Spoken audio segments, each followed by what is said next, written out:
اب آگے اللہ رب العزت نے آگے ایک اور بات بتلائی، وَإِذْ جَعَلْنَا الْبَيْتَ مَثَابَةً لِلنَّاسِ وَأَمْنًا۔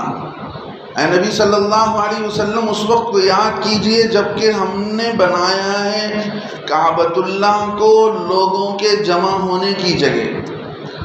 مثابتاً کے معنی دو آتے ہیں کہ ثواب کی چیز کو بھی مثابتاً کہتے ہیں اور لوگوں کے جمع ہونے کی جگہ کو بھی کہتے ہیں۔ تو اللہ رب العزت نے اس کعبۃ اللہ کو لوگوں کے جمع ہونے کی جگہ مقرر کیا ہے، وہ امنا اور امن کی جگہ اللہ رب العزت نے بنایا ہے۔ اس کا کیا مطلب؟ اس کا مطلب یہ ہے کہ اللہ رب العزت نے یہ طے کر لیا ہے کہ کعبہ یہاں پر ساری دنیا اکٹھی ہوگی، لوگ یہاں پر جمع ہوں گے، اس لیے کہ حضرت ابراہیم علیہ السلام نے کعبۃ اللہ کو بنانے کے بعد انہوں نے اعلان کیا، حج کا اعلان کیا۔ جبل ابو قبیس یعنی صفا مروہ کی جو پہاڑی ہے، اس پہاڑی سے متصل پہاڑی پر چڑھ کر حضرت ابراہیم علیہ السلام نے اللہ کے کہنے پر حج کا اعلان کیا۔ تو وہ اعلان دور دور تک پہنچا، دنیا کے کونے کونے تک پہنچا، اور حضرت ابراہیم علیہ السلام نے یہ بھی دعا کی، فَجْعَلْ أَفْئِدَةً مِّنَ النَّاسِ تَهْوِي إِلَيْهِمْ، اے اللہ تو ان لوگوں کے دلوں کو یہاں کی طرف مائل کر دے، یعنی لوگوں کے دلوں کی طرف، لوگوں کے دلوں میں یہاں کی محبت ڈال دے۔ تو جو بھی دنیا میں نیک دل انسان گزرا ہے، ہر زمانے میں اس کا دل کعبۃ اللہ سے لگا ہوا ہوتا ہے، چاہے وہ کتنا ہی دور کیوں نہ ہو، لیکن اس کا دل کعبۃ اللہ کی محبت میں اور کعبۃ اللہ کو جانے کی طرف اس کا دل لپک رہا ہوتا ہے۔ آپ دیکھ لیں، جو حاجی ابھی آئے ہیں ان سے پوچھ لیں کیا آپ کو جانے کی خواہش ہے؟ وہ یہاں ہیں لیکن ان کا دل وہیں پر ہے، اس لیے کہ یہ حضرت ابراہیم علیہ السلام کی دعا کا اثر ہے، اور اللہ نے اس جگہ کو ایسی جگہ بنایا ہے جو جگہ مسلمانوں کے جمع ہونے کے لیے، امن و امان کے لیے، اللہ رب العزت نے اس جگہ کو قابل احترام بنایا ہے۔ اللہ کے نبی صلی اللہ علیہ وسلم نے بتلایا کہ اللہ نے اس جگہ کو حرام بنایا۔ حرام، مسجد حرام کا مطلب کیا؟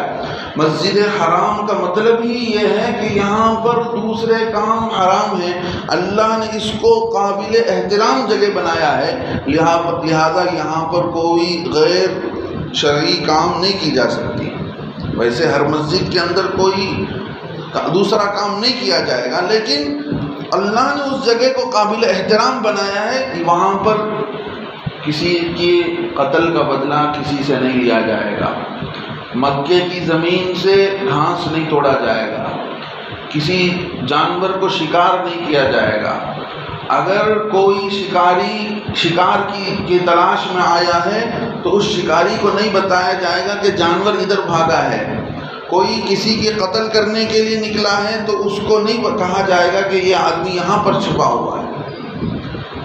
مکے کے زمانے میں اللہ کے نبی علیہ السلام کے زمانے کا جو مکہ تھا، اس زمانے میں جہالت کے باوجود مکے کے اندر رہنے والے کافر کعبۃ اللہ کا احترام کرتے تھے، وہاں کے آس پاس لڑائی نہیں کرتے تھے، اور اگر باپ کا اپنے سگے بھائی کا قاتل بھی کعبۃ اللہ کے اندر نظر آ جاتا تو اسے وہ چھیڑ چھاڑ نہیں کرتے تھے، بعد میں جا کر اس سے بدلہ لیا کرتے تھے، یہ اور بات ہے۔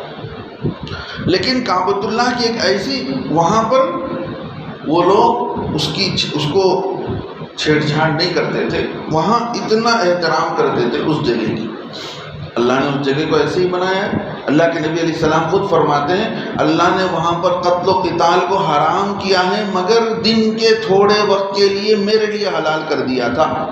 یعنی جب فتح مکہ ہوا، اللہ کے نبی صلی اللہ علیہ وسلم جب مکہ فتح ہوا، جب داخل ہوئے، اللہ کے نبی علیہ السلام کے لیے لوگوں نے کیا کر دیا تھا؟ نماز پڑھنا، عمرہ کرنا۔ ہر مکے کے کافر لوگ اللہ کے نبی علیہ السلام کو تنگ کرتے تھے۔ اب اللہ نے اسلام کو غالب کیا، مکے کے اندر مسلمانوں کی کثرت ہوئی، اب مکہ جو ہے اللہ کے نبی علیہ السلام کے کنٹرول میں آ گیا. اب اللہ کے نبی صلی اللہ علیہ وسلم مسجد حرام میں داخل ہوئے. اس وقت میں قتل کرنا اللہ کے نبی علیہ السلام کے لیے اجازت تھی کہ آپ وہاں کسی ظالم کو پائیں تو آپ قتل کر سکتے ہیں، لیکن اللہ کے نبی علیہ السلام نے اس موقع پر کسی کے ساتھ زور زیادتی نہیں کی، کسی کو قتل نہیں کیا. سارے دشمن تھے. اللہ کے نبی علیہ السلام نے اعلان کر دیا من دخل دار ابی سفیان فهو آمن، جو ابو سفیان کے گھر میں بھی چلا جائے وہ بھی امن میں رہے گا، جو فلاں کے گھر میں جائے وہ بھی امن میں رہے گا. ایک ایک کا نام، دشمنوں کا نام لے کر بتلایا کہ اگر فلاں کے گھر میں چلا جائے گا اس کو بھی امن دی جائے گی. آج جو ہے ایک صحابی کہہ رہے تھے الیوم یوم الملحمہ، آج جو ہے گوشت کاٹے جانے کا دن ہے، آج ظالموں کے دشمنوں کی گردنیں کٹیں گی، ان کی گوشت کاٹے جائیں گے. اللہ کے نبی صلی اللہ علیہ وسلم نے سن کر فرمایا نہیں، الیوم یوم المرحمہ، آج ایک دوسرے پر رحم کھانے کا دن ہے، آج ہم تمہیں معاف کرتے ہیں. اذهبوا انتم الطلقاء، چاہو تم، ہم نے تم کو معاف کر دیا. اتنا بڑا دل اللہ کے نبی صلی اللہ علیہ وسلم کے لیے. 20 سال سے زیادہ کا زمانہ دشمنی میں، تکلیفوں میں جو کچھ کر سکتے تھے اللہ کے نبی علیہ السلام کو وہ ساری تکلیفیں انہوں نے دی. صحابہ کو تکلیف پہنچایا، مال لوٹا، کہ کئی صحابہ کو قتل کیا. اس سب کے باوجود اللہ کے نبی علیہ السلام نے دل بڑا کر کے سب کو معاف کر دیا. تو اچھے کٹر جو کافر تھے وہ سارے کے سارے ایمان میں داخل ہو گئے. اللہ کے نبی علیہ السلام کے اخلاق سے پھیلا. جو لوگ دنیا کے اندر یہ کہتے ہیں کہ اسلام جو ہے تلوار کے زور سے پھیلا ہے، نہیں،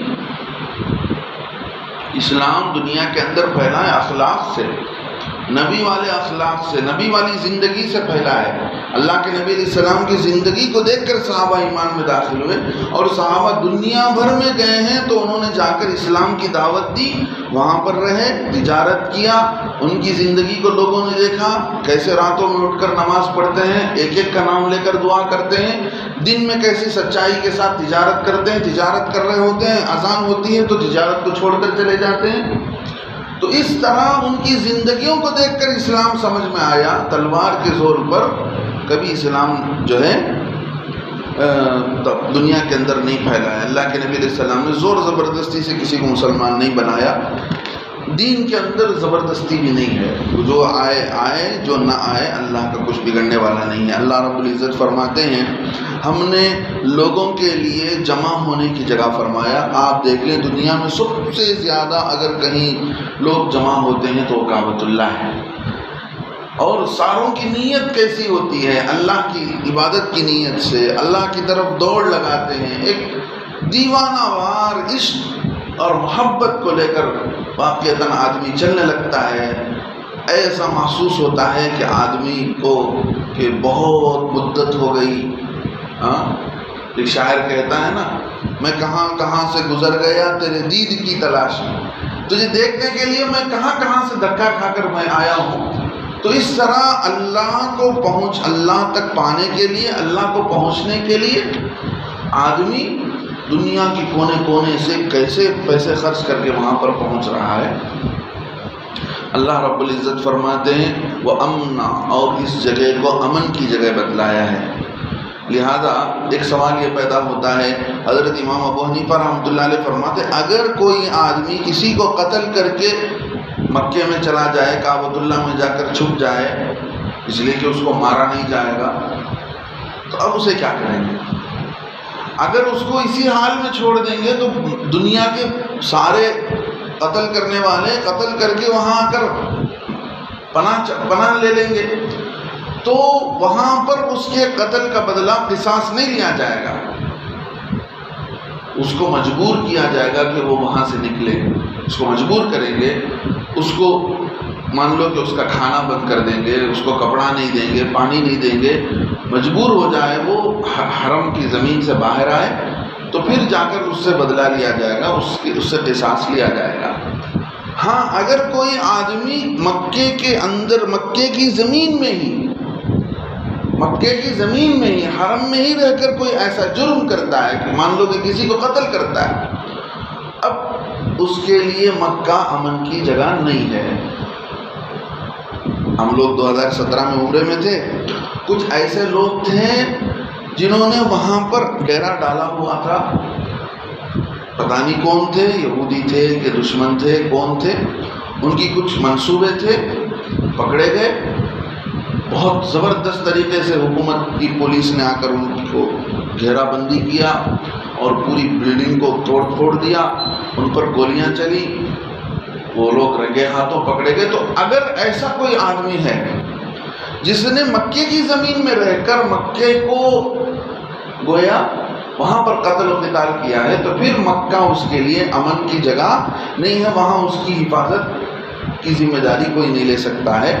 اب اس کا بدلہ اس کو وہاں دیا جائے گا۔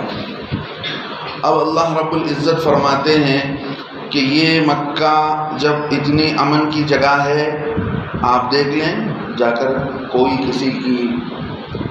کسی پر غصہ نہیں ہوتا، وہاں پر کوئی کسی سے لڑائی نہیں لڑتا، ہر کوئی کسی کو معاف کر دیتا ہے، ہر ایک کی ایک دھن ہوتی ہے، سوچ ہوتی ہے، اور ایک دوسرے کو معاف کرنے کا جذبہ، ایک دوسرے پر رحم کھانے کا جذبہ وہاں پر ہوتا ہے، اس لیے کہ اللہ نے اس گھر کو، اس جگہ کو ایسا بنایا ہے۔ اب وہاں پر ایک جگہ ہے مقام ابراہیم۔ مقام ابراہیم کا مطلب یہ ہے کہ ایک پتھر تھا، وہ پتھر غالباً جنت سے اترا ہے۔